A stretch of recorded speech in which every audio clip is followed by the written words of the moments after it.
साधी आहे, सरळ आहे. अक्कलकोट हे भारतातल्या हिंदूंचं एक श्रद्धास्थान आहे, पूजास्थान आहे.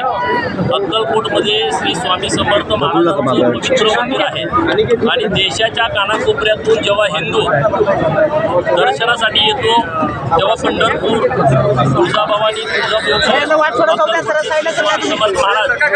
इथूनच कर्नाटकमध्ये काही अंतरावर असणारं गुरुदेव दत्तांचं मंदिर आणि त्यामुळं सर्व राज्यातून लोक इथं दर्शनाला येतात आणि या शहराचा विकास व्हावा अशी भूमिका सर्व भक्तांची होती. आमचे मित्र या मतदारसंघाचे कार्यसम्राट आमदार माननीय सचिनदादा कल्याण शेट्टी साहेब यांनी खूप चांगल्या पद्धतीचा एक विकासाचा आराखडा शहराचा तयार केलेला आहे. 363 कोटी रुपये राज्याचे लोकप्रिय मुख्यमंत्री माननीय देवाभाऊनी या पूर्ण शहराचा विकास करण्यासाठीचा आराखडा मंजूर केलेला आहे. हा आराखडा सोडून 300 कोटी रुपये हे सचिनदादांनी वेगवेगळ्या खात्याच्या माध्यमातून आणलेले आहेत आणि त्यातलाच एक भाग म्हणून शहरातलं बस स्टँड हे महाराष्ट्रातलं पहिलं असं बस स्टँड आहे की या बस स्टँडमध्ये बस स्टँड सोबत एक भक्त निवास महिलांच्यासाठी बांधलेला आहे आणि त्या ठिकाणी या बस स्टँडचं भव्य दिव्य काम आता पूर्णत्वाकडे आलेलं आहे. हे बस स्टँडचं काम पूर्णत्वाकडे आल्याच्या नंतर जिहादी वृत्तीच्या लोकांना हे डोळ्यामध्ये खुपतंय, त्यांना हे बस स्टँड बघवेना झालेलं आहे आणि त्यामुळं बरोबर बस स्टँडच्या मधूनच एक पाऊल वाट मागताय. अरे असं कुठं घडलं का की तुम्ही डायरेक्ट मधून पाऊल वाट मागताय? बरं तुमची वृत्ती पण चांगली नाही. तिथं पाठीमागं जिथं तुम्ही वाट जायला मागताय तिथं अवैध धंदे सुरू आहेत, तिथंही ते अतिक्रमण आहे, ती सरकारची जागा आहे आणि म्हणून आमच्या सर्व तमाम हिंदू बांधवांचं म्हणणं असं आहे की एसटी स्टँड हे पूर्णपणे बंदिस्त असलं पाहिजे. तिथून कुठल्याही जिहाद्यांना जाण्यासाठी पाऊलवाट मिळता कामा नये आणि सर्व लोकांची भूमिका फायनल आहे. तिथून कपाळाला नाही गळ्याला लावायला मातीसुद्धा मिळणार नाही. पत्रेमध्ये नाही फक्त सध्या एक बेडूक पत्रेमध्ये आहे. उंची काय बोलतो काय उंची पेंग्वेनची चाल बदलाची आवाज कोंबडीचा त्यांचा बाप कोण ते कोणा बघा, अत्यंत दुर्दैवाची ही बाब आहे. हिंदू हृदय सम्राट बाळासाहेब ठाकरे साहेबांच्याकडं अख्खा देश हिंदुत्ववादी नेते म्हणून बघत होता. आजही बघतो. आज जरी ते हयात नसले तरी बाळासाहेबांच्या पोटी असा मुलगा जन्माला यावं हे खरं तर दुर्दैवाची बाब आहे.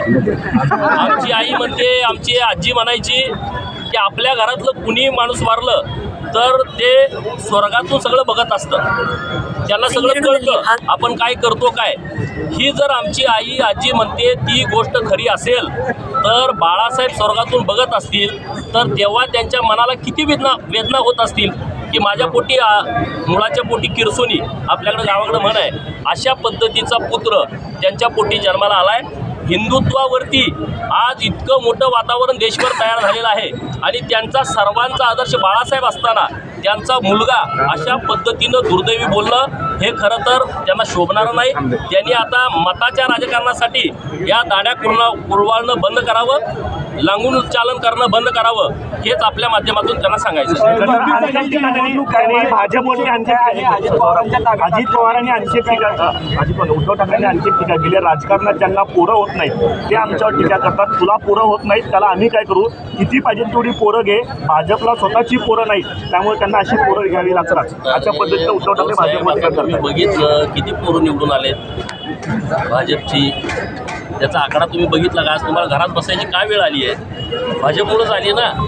भाजपच्या पाठीमध्ये 2019ला खंजीर खुपसताना तुम्हाला मजा वाटली, तुम्हाला गंमत वाटली. लोकांनी दिलेलं जे मतदान होतं, लोकांनी दिलेला कौल होता त्याचा तुम्ही विश्वासात केला. 2024ला आज लोकांनी त्याचा वचपा काढला आणि आम्हाला निवडून दिलं आहे. त्यामुळे उद्धव ठाकरेंची अशी बालिश स्टेटमेंट हे कुठल्या लोकांना पटणारी नाहीत. त्यांच्याकडे आता माणूस रोज 4 माणसं बाहेर पडतात, रोज 4. कोणी भाजपमध्ये येत आहे, कोणी शिवसेनेमध्ये जात आहे. तर त्यामुळे आता त्यांची मानसिकता पूर्णपणे खचलेली आहे. आता तुम्ही पण त्यांच्यावरती जास्त प्रश्न विचारू नका. बिचाराच्या घरी रोज लाल दिव्याच्या गाड्या यायच्या, आज त्यांच्याकडे कुणी जात नाही. मातोश्रीवरती भेटणं सुद्धा लोकांना मुश्किल व्हायचं, आज ते वाट बघतायत, त्यांना भेटायला कुणी येत नाही.